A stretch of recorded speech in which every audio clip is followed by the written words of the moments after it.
ইতিমধ্যে তারা duty and কোটা ফ্রির আওতায় বাংলাদেশ থেকে অধিকতর আমদানির কথা চিন্তা করেছে। আম আমদানি করার ব্যাপারে তারা ইতিমধ্যেই সিদ্ধান্ত চূড়ান্ত করেছে। প্রেসিডেন্ট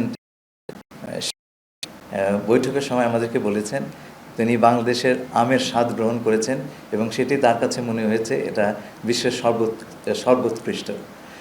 এছাড়া কাঁঠাল এবং গোয়াভা বা পেয়ারা সেই ব্যাপারে যথেষ্ট অগ্রগতি হয়েছে এবং আমরা আশা করি আগামীতে খুব শিগগিরই এই দুটো পণ্য বাংলাদেশ থেকে চীনে রপ্তানি করা সম্ভব হবে।